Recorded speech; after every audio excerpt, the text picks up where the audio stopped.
Hello, friends. It is time once again for us to get started on your favorite subject. It's AP Government Live. Yes, we are on episode 21.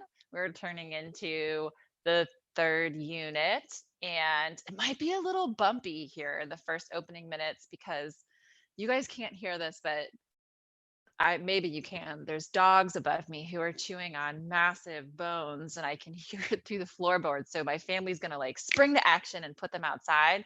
So just ignore everything. I mean, you know, it is what it is. All right, getting moving. You know who I am? It's Miss Hitch. I'm from TJ. I teach AP Government. You are gonna learn and talk about it. And I want to say first and foremost, hey, guess what? It's Earth Day. It's my favorite day. Happy Earth Day. And in commemoration of Earth Day, I'm kind of representing the merging of AP Human Geography, AP Environmental Science, and AP Gov. I'm wearing my kid sponsored climate change movement t-shirt. There's a fresh picture from this morning's bike ride from the lake by my house, just to kind of remind you that it's beautiful outside, there's things going on. Today we're going to be doing all kinds of things with freedom of religion.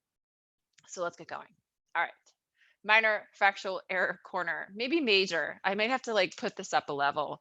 But yeah, I forgot to give you a new essay. Some of you went ahead and did the one that I did live yesterday, which is great. And I've given feedback to everybody as of 2 p.m. And whoops, sorry, things happen, right? Okay, next question. Couple of kids honed in on the issue of cloture and how we talk about that. So it's a good question. Generally, in the past, what I've told students is that when you're taking a multiple choice, it's kind of like a 3-year delay. And so the questions should reflect that 3-year delay.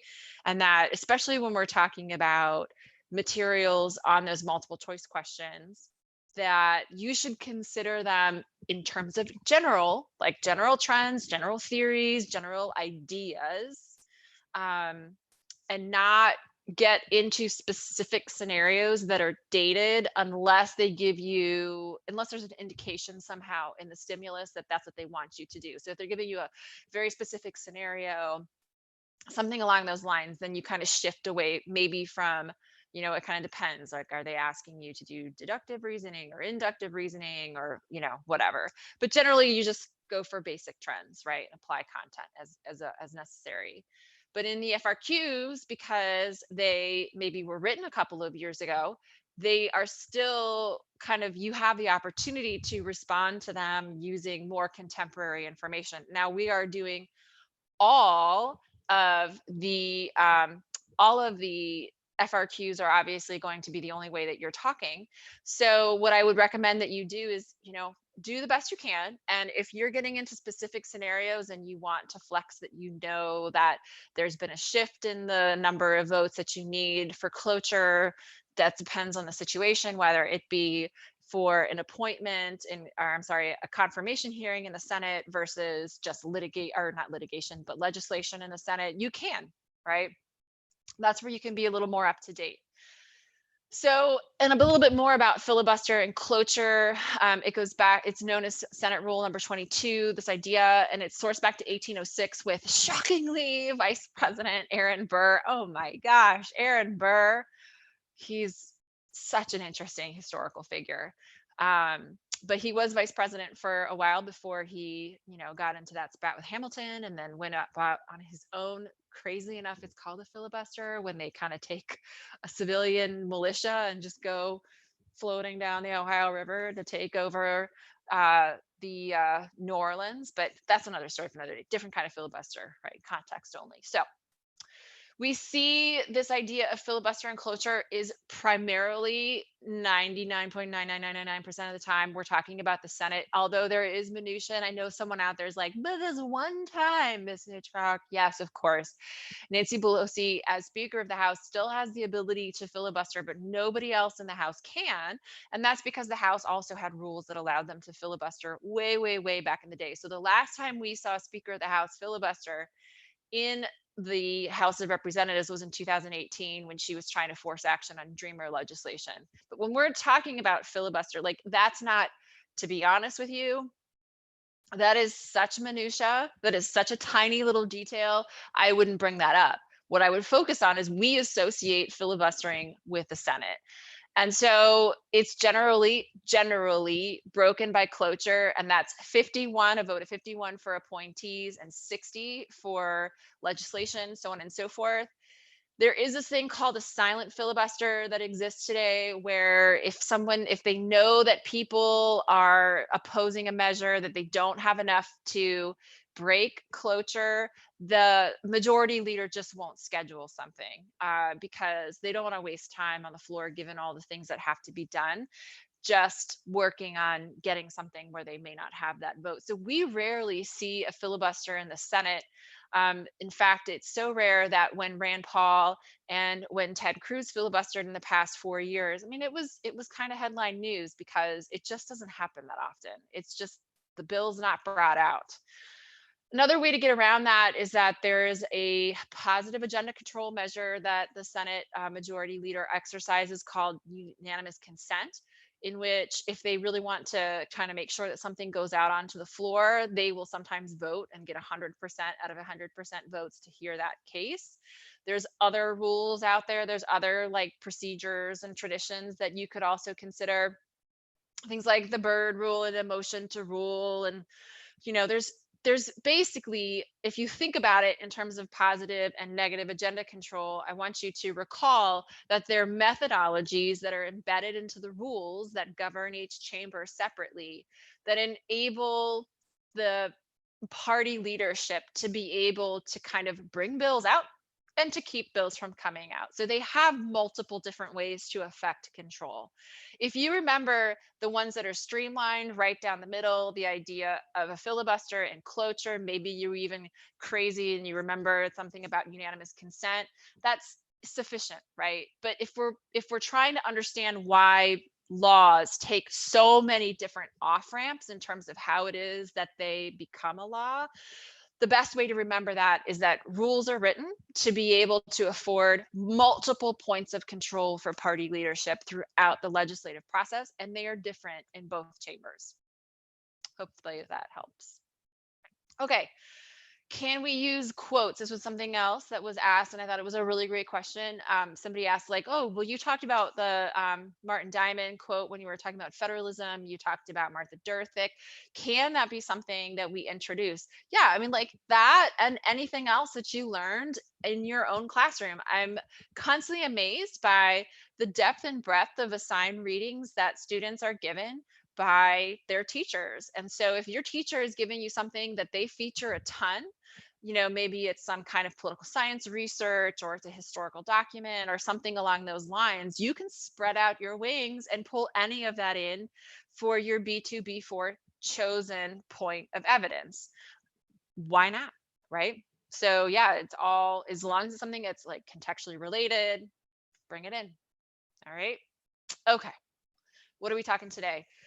We're starting to talk about the Bill of Rights. So exciting. And this is where we're going to kind of stay for the remainder of the course through next Friday. So we're going to march through some of the stickier points of this content all the way through civil rights by next Friday, May 1st. Some resources, there'll be some things that I will not be able to discuss with you because I had to pick and choose which ones would get full airtime. And so the ones that are a little bit more lower order thinking, where you're memorizing, that kind of stuff, those are things that I've left for you, just like I would in my own classroom, to learn on your own. You do your thing, right? You have learned some tricks to the trade to help you memorize stuff, to help you understand processes, so on and so forth. So for instance, we're going to start off with the basic Bill of Rights. I would love to talk to you about the Bill of Rights as a whole, the history of that, those first 10 amendments, why they're so significant as a snapshot. However, we just don't have time. So there's some great resources out there that I recommend. By no means is this it. I can think of others off the top of my head, but my go-tos, I love the National Constitution's Interactive Constitution. It is something not only that is backed by College Board, they are they frequently kind of help out College Board. I don't know if help out is, but there's a relationship. Let's just put it that way. I can't speak to what that relationship looks like, but there's a relationship between the National Constitution Center and College Board in this course.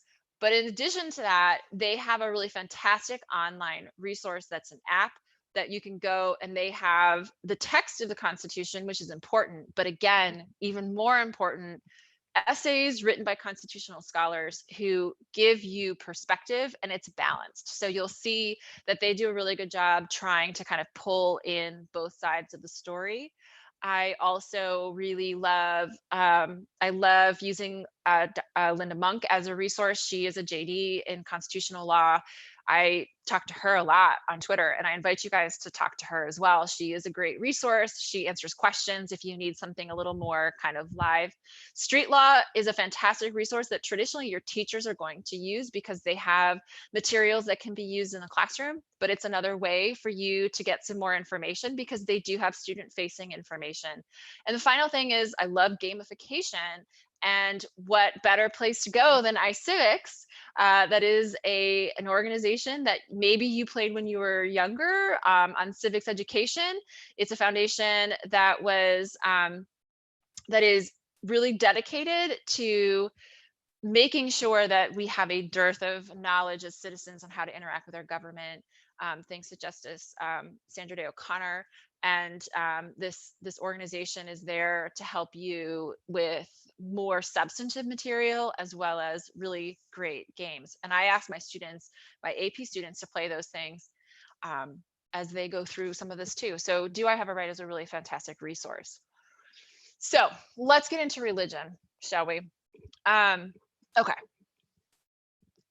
Super interesting. Everything is historical in nature, right? We have this evolving understanding. And I know kind of one of the things that I really hope to be able to affect with you is for you to see that number one, this conversation that you and I are having is a conversation that shows that concepts and ideas, that values evolve over time. And so does not just our culture, but how we understand and interpret our Constitution, as well as some of the flaws that might be there, some of the benefits of having our US Constitution, where things are going, so on and so forth. But in the most important component that I really want you to know is that this isn't just about memorizing vocabulary.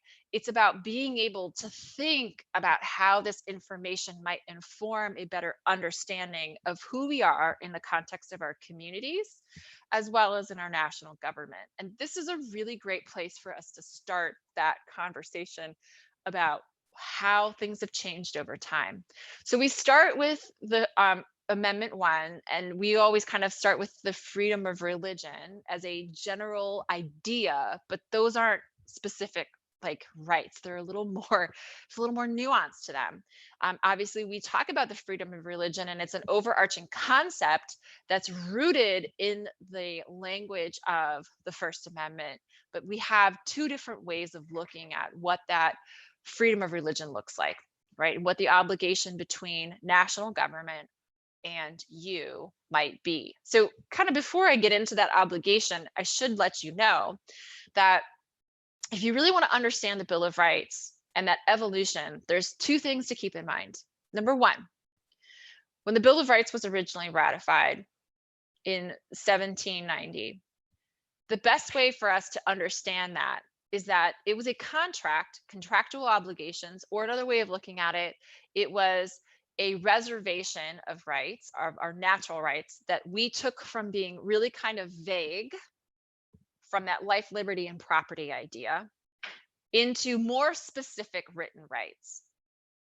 And this was something that Hamilton was a little concerned about. He wrote about this in Federalist 84, that this idea of writing things down concretely so that they're an express right that's reserved to the people doesn't necessarily ensure your right to life, liberty, and property. Instead, he and many of the founding fathers rested upon the Madisonian system of government, where you have majoritarian policies that are constructed and transmuted through representation and consent to the governed. through separation of powers and checks and balances, federalism, and limited government to be able to keep us from going too far astray. Great. We've heard this before, right? However, as you guys know, this was something that was necessary, that it was very obvious that if there was not an effort taken by Madison to curate this list of rights that he borrowed from all around the country, that there would be a very real threat that there would be another constitutional convention and it would be much more heavily represented by anti-federalists, and it might pull into conflict the ability of that constitution as it was originally written to survive. So this is like an ultimate power play, right? It doesn't really seem like it's that much of an ask to have these things written down. And very much so, these are going to be informed by the English Bill of Rights, by the Magna Carta, by the various contractually written Bill of Rights for each of the individual states. But it, at the time, didn't control any interaction that was had between a citizen and their neighbors privately, between the citizen and their state government. It only controlled how you interacted with the federal government. Now that's going to change over time and we're going to get to it. Another interesting historical sidebar. Very early in American history, that concept of separation of church and state, which is introduced into our vocabulary and our cultural values by Jefferson later, didn't exist. Like, this is crazy to imagine. But think back to when you learned about the colonies, right? You learned about New England colonies, you learned about the Southern colonies, you learned about the middle colonies in US history. And you know that in many of these colonies, there was a state supported faith that was the official religion of that colony. And that continued over after the American Revolution. So the connection between Puritanism, what we would call Puritanism that will eventually become Protestantism, a variation of Protestantism up in the New England colonies, was still supported by the states.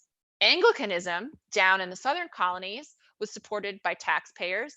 It was money came out of the public kitty and went into supporting those different governments.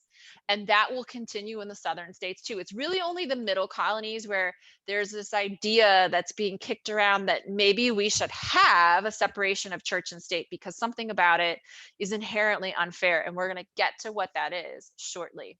But a true separation or a true break didn't come in all of the states until 1833, shockingly.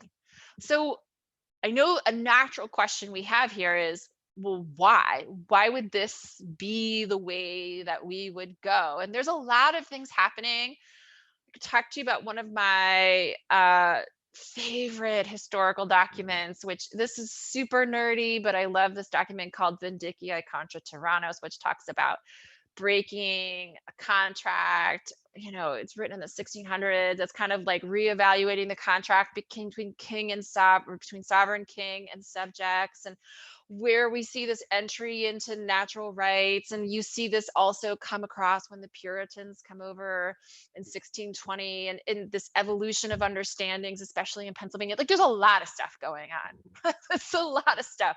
And underneath all of this is this democratization of religion, right, as a trend where we're walking away from hierarchical religions towards, you know, more of you having a personal conversation with your creator.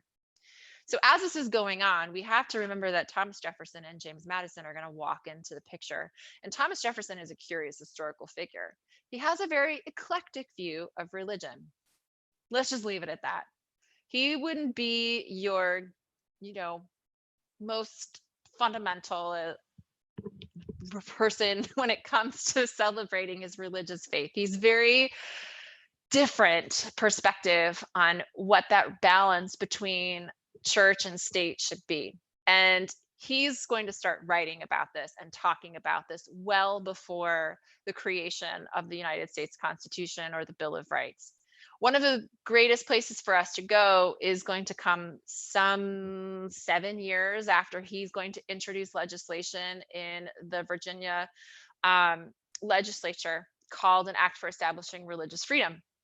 And he's going to kind of say something that's radical at the time, that we have a free mind and that we are kind of we're tyrannically, maybe a little bit, we're harmed when when our civil society forces on us habits that we don't necessarily prescribe to.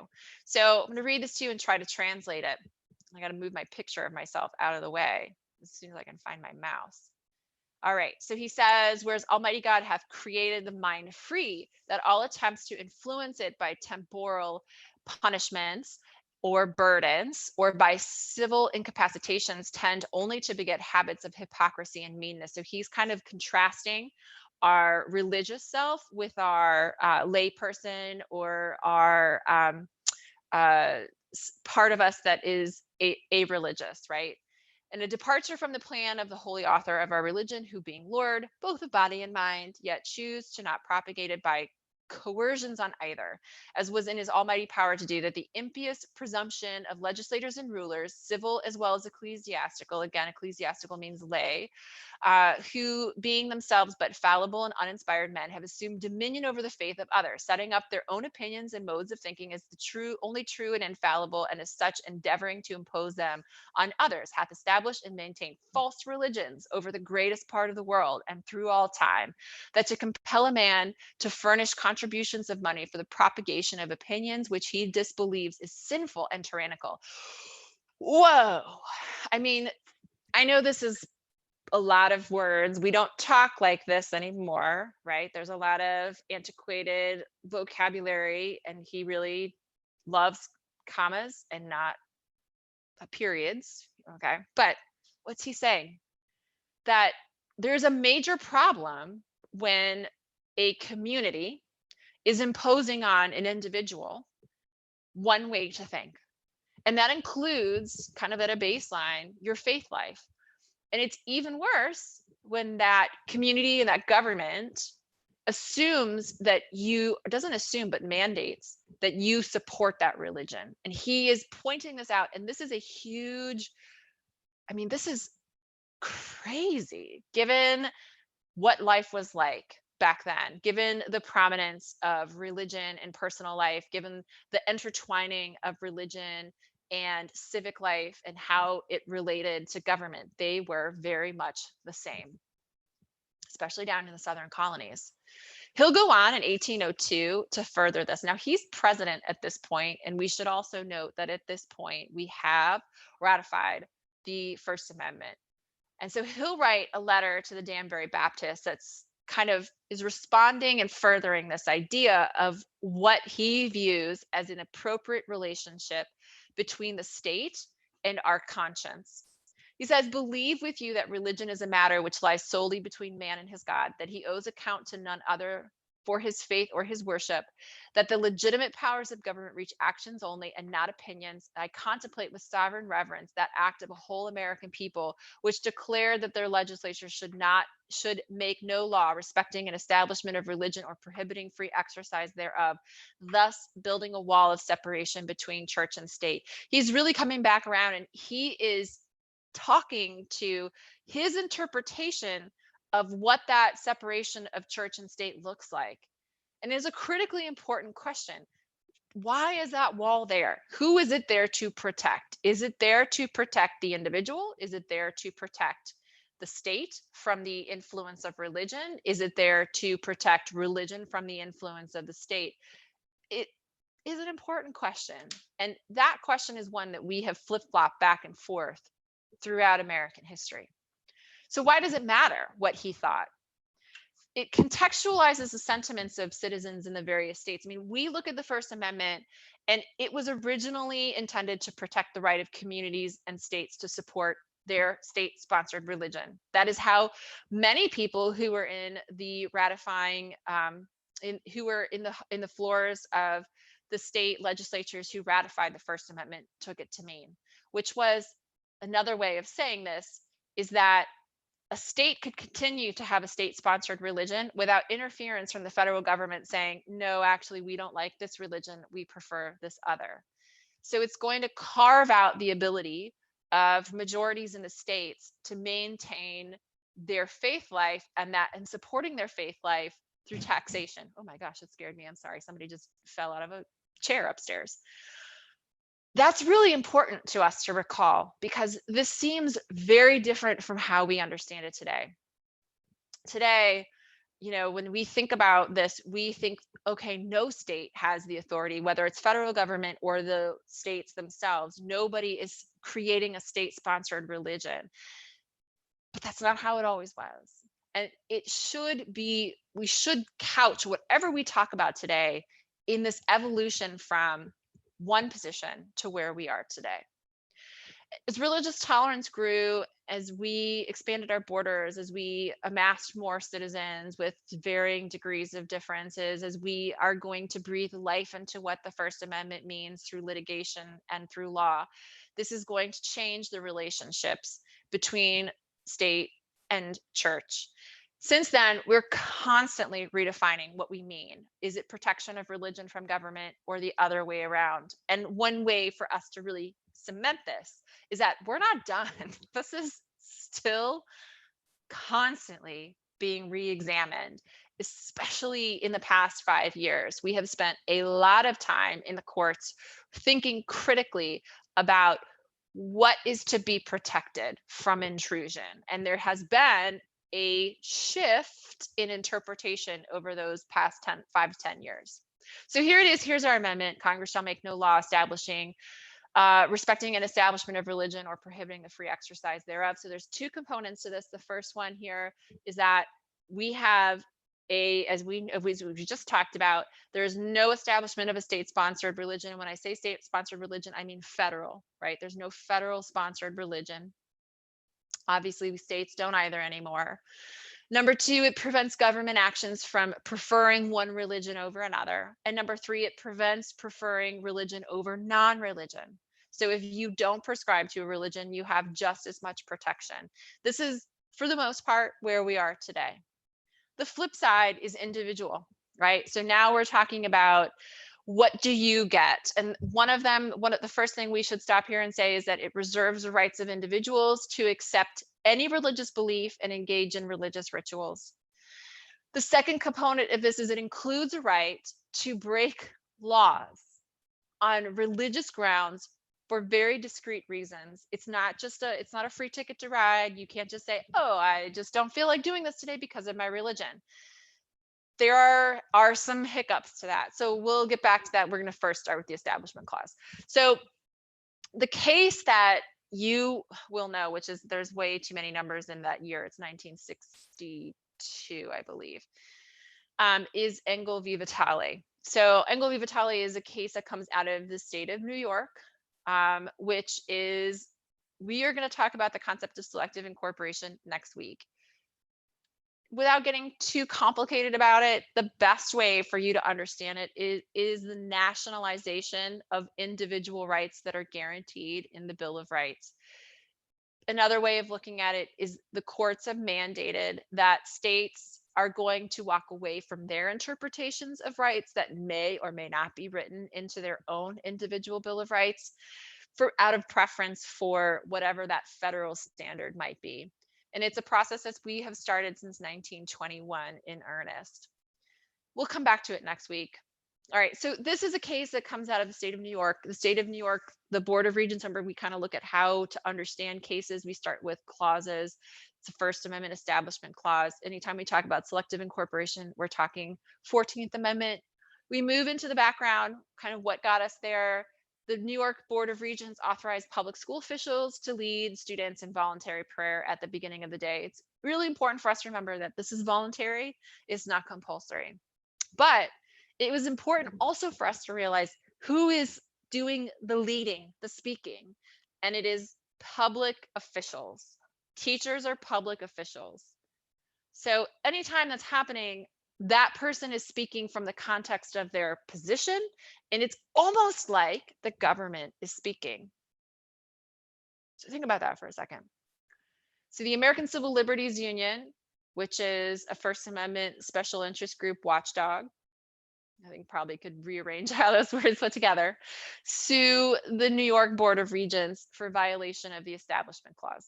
So the reason why it doesn't say New York Board of Regents versus ACLU is usually the person who files it is filing it on behalf of these organizations. The holding, the decision, will strike down the region's policy authorizing voluntary prayer. Why? Because the government official engaging in speech in which they are speaking a prayer is endorsing that religion, and it's an unnecessary entanglement of church and state. It also is going to promote specific religions over other religions, including non-belief. So the effect that this case has is that it's beginning to set up precedents that are allowing the court to strike down religious practices of the states in certain contexts. Remember how we talked about like states can't have religions and they don't have a sponsored religion in 1833? This is an interesting case because it's going to take that idea one step further, and now it's going to say not only are you not allowed to have a state or a state sponsored religion because you don't have one, in addition to that, now you are federally obligated to not endorse a specific religion within government speech, et cetera, et cetera. And this will become precedent for a test that's very famous known as the lemon test. So the lemon test is something, anytime we talk about a test, it's not like multiple choice where you're filling out a little bubble sheet. What it is, it's a rhetorical test. It's an argument that has to be achieved, and you have to amass evidence, just like you do in your argumentation FRQ, that does the best to prove that the government is doing something and it's okay in this case. So anytime the government is legislating where they're showing support either through financing something, and we're talking state governments here, they have to run the lemon test, right? If they're sued, they have to go to court, and that's a really big if. If they're sued, they have to go to court and prove that, number one, whatever that statute is, whether it's giving money or it's just kind of carving out a special protection for a religion, it has to have a secular legislative purpose, a lay purpose, right? Where it's a religious. Number two, its principal and primary effect must be one that neither advances nor inhibits religion. And the third component is that the statute must not foster an excessive entanglement with religion. So there we come back to that idea of like, where does one end and the other begin? We should be able to see them, pull them apart, and still kind of see that there's not this like, amassing of action on the state's behalf to promote a religion. So this test is used to streamline arguments used in district and appellate courts. The Supreme Court is going to take a look at this because it's a legal standard, and it will definitely be argued before the Supreme Court when we're taking a look at religious establishment cases. However, the appellate courts and our courts of original jurisdiction are going to be the ones that are most frequently using the lemon test. And it's a way, when we think of tests, another way to come out about this is it's a way to streamline how lower courts are going to interact with these really difficult areas of the law, right? It sets up a standard that all the players know is out there and they know how to operate with it. So it makes it a little bit faster. And it kind of comes up with a more credible, predictable, universal way of addressing these concerns as they arise. Now, the courts over time, they've criticized these, but we definitely still see them in the lower courts. And I'm going to say, for a sidebar, if you're like, I don't know the difference between original jurisdiction and appellate jurisdiction, if you go back to the units that we did on the courts in there is like a 30-minute video that I put together that explains how cases get through the courts, and it spells it all out there for you. So go back and check that out. Where do these concepts intersect? So I'm going to be doing a lot of word clouds because I want a way to kind of pull together how we talk about these different issues today, where we see the court might wade into controversy. So remember, the court can't be forced to hear cases. They have to have the rule of four to be able to decide to take something up. Generally speaking, prior to the rule of four, they're not having a conversation. They just show up at the court of conference and they take a vote. Why? So it's really important, again, for us to remember that they can't be forced, but when they do decide to hear something, it's generally because there's some kind of we call it a circuit split. Maybe there's a difference in opinion between one circuit in the United States and another, and there's 12 of them. And so it's leading to inconsistencies in legal interpretation. It could be this is a new emerging issue that needs to be rectified. Sometimes there are things called original jurisdiction where the court has to hear them. And then the final issue here is that it's just something that warrants further evaluation because the court's unsatisfied with the standards that are present at the time. And we at least we can assume that because that's how they don't give us reasoning as to why cases are brought up. We can just assume that that might be there's some kind of difference in opinion in terms of how to apply precedent. We want to reevaluate precedent. We want to maybe go, kind of like either narrow precedent's application or rewrite it altogether. And this is where we see it. Now, that doesn't mean that the court necessarily is guaranteed to hear cases like this. But when you're reading the news, things like, does forcing people to have medical assistance violate their religion? There are religions out there that do not want to take medical assistance if they're injured. Aid to parochial schools is something that's still talked about, particularly when we're talking about charter schools and school choice movement and all of these things that are very much so embedded in our culture, our cultural kind of discussions of policy issues.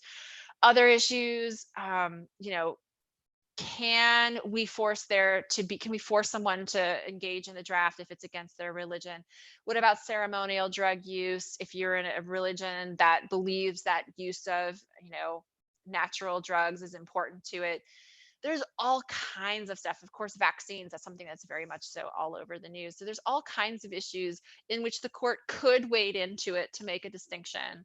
The question is, will they? Obviously. Some other issues that we see under the Establishment Clause, aid to religious institutions, it has to be neutral between religious and non-religious institutions, and it cannot be used to communicate religious doctrine.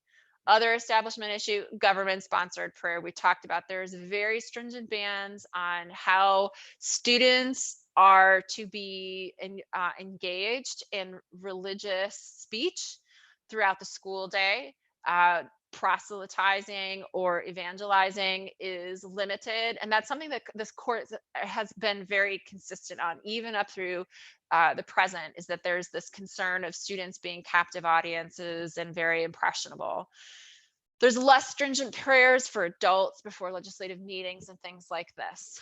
Accommodation of prayer, exemptions for religious practices in the face of federal, state, and local laws.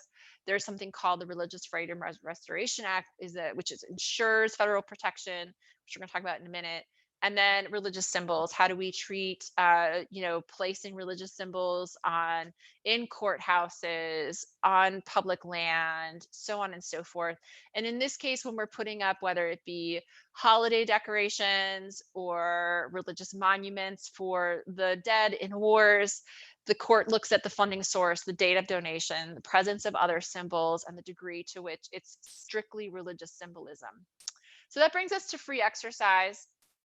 And I'm going to go back to, for a minute, James Madison and his essay called A Memorial and Remonstrance to help us contextualize this. So he, in this very long essay, says, because we hold it for a fundamental and undeniable truth that religion, or the duty which we owe to our Creator and the manner of discharging it, can be credited only by reason and conviction, not by force or violence. The religion then of every man must be left to the conviction and conscience of every man, and it is the right of every man to exercise it as they may dictate. This right is in its nature unalienable. He's saying it's a natural right. It is unalienable because the opinions of men, depending only on the evidence contemplated within their own minds, cannot follow the dictates of other men. It's unalienable also because it is what a right towards men, it is a duty towards the Creator.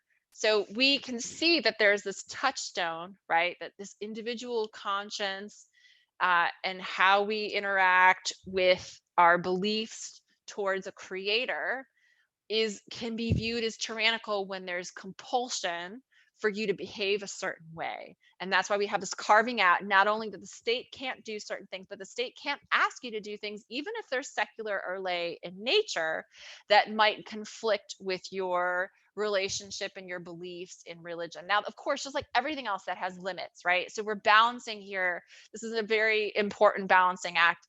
Religious liberty versus community interest. There's this very famous quote that says, your rights end where my nose begins. So if you're treading on community safety, education, so on and so forth, there are going to be limits to how far you can say, well, free exercise, right? The state can't get involved.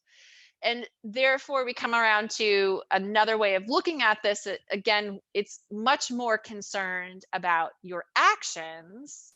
And there's much more leniency towards being able to restrict actions that are continuations of our beliefs, right?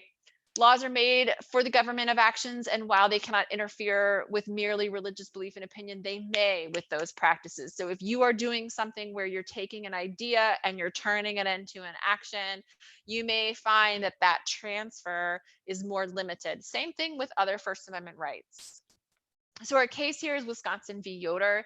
This is a free exercise, also selective incorporation. Background is Wisconsin made it mandatory for kids to attend school through the age of 16, subject to criminal penalties. And 3 families of Amish and Mennonite churches were prosecuted for not sending their children to school after 8th grade. So the court's holding here is that there's a significant history of Amish and Mennonite faiths in America to prove the sincerity of their concerns, that materialism undermines their faith life, and free exercise of the individual's faith outweighs the state's interest in requiring schooling. So there really wasn't a very compelling state interest to ensure that you went from the age of 14 to 16 to continue education. All right, so this established precedent to consider religious exceptions to state policies.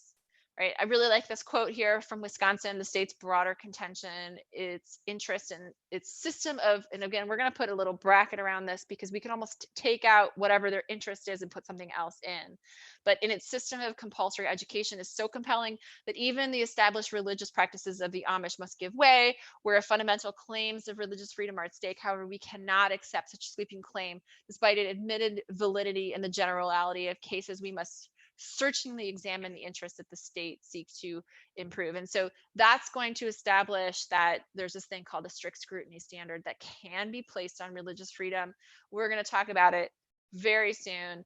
The baseline is that laws have to be the least restrictive law to achieve a compelling or core government interest, and they cannot be achieved any other way. And that's our test that's put before the state when they are going to weigh or kind of impede someone's free exercise.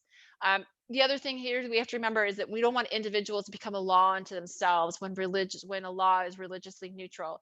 So if something is there to affect a concern that's a compelling state interest, you can't just be like, well, no, I'm a religion and religion supersedes any other concern of the community. Okay. Whew.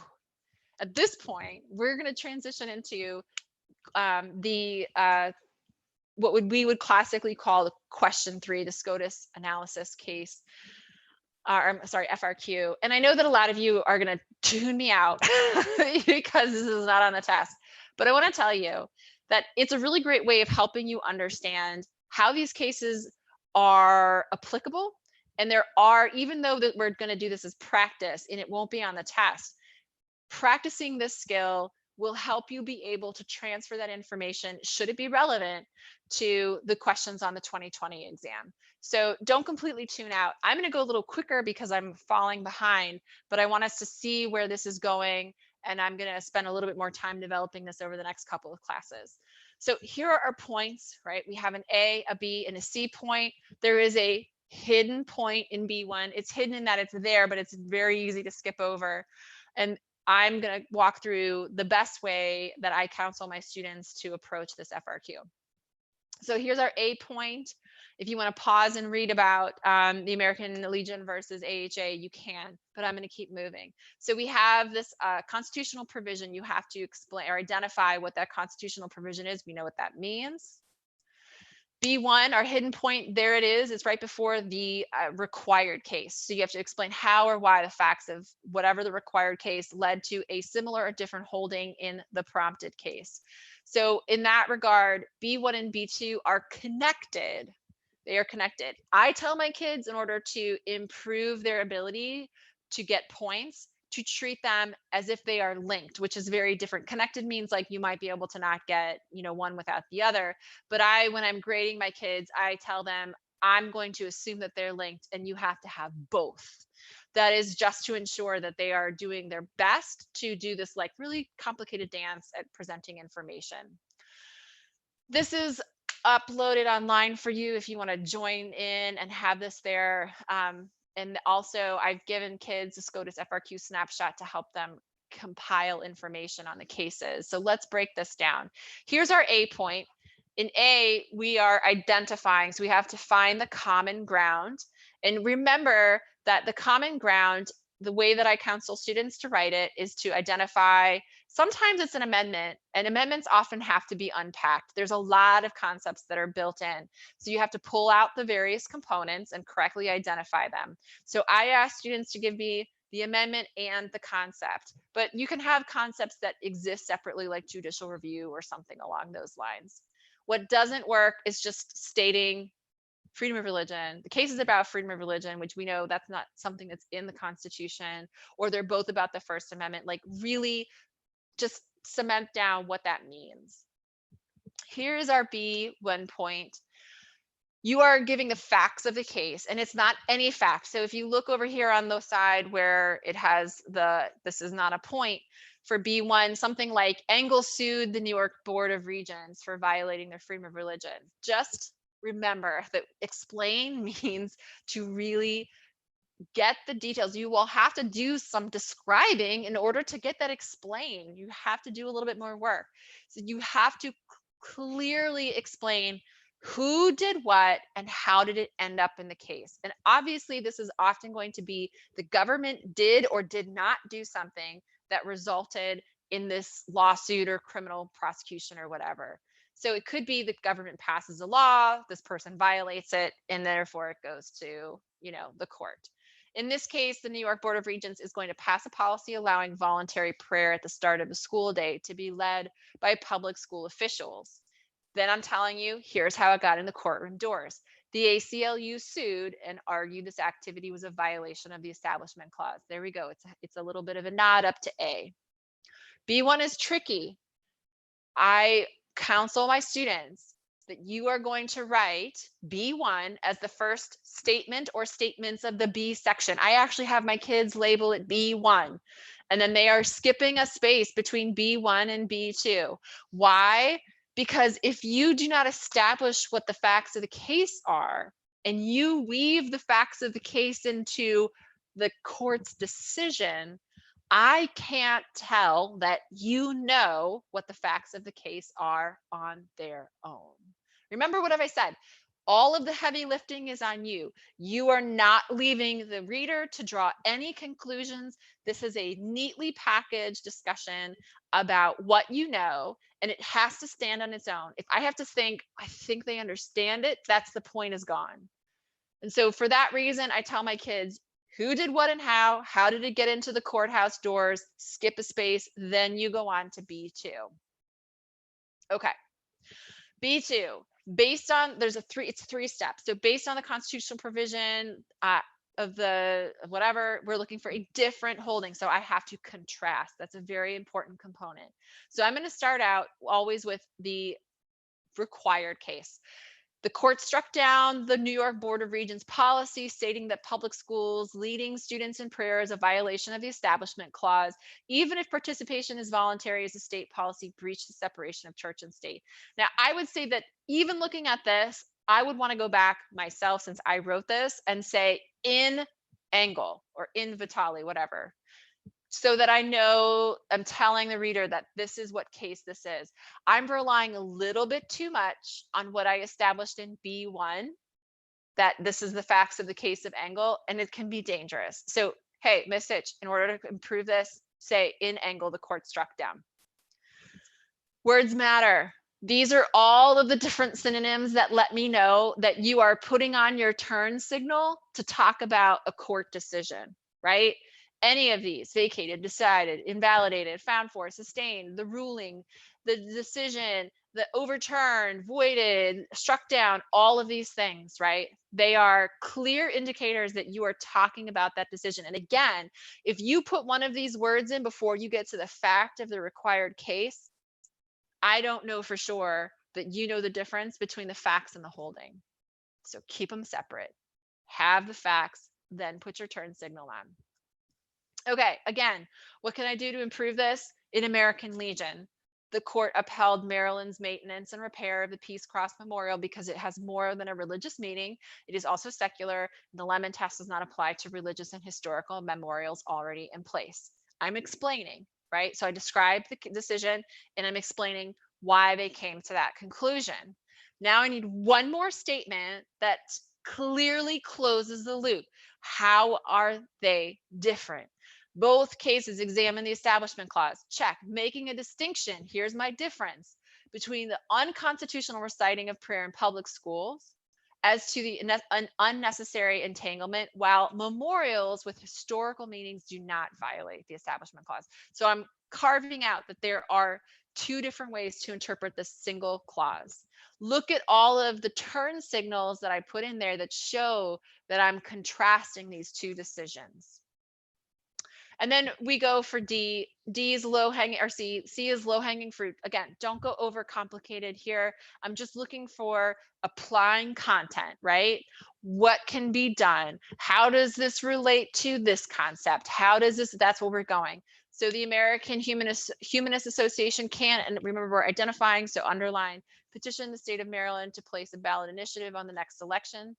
Describe it to discontinue funding and maintenance of repair. Now I need to explain why. It asks the public to vote on an issue, will allow the American Humanist Association to circumvent decisions made by the state of Maryland and Supreme Court by publicizing their policy concerns directly to the people via participatory democratic principles.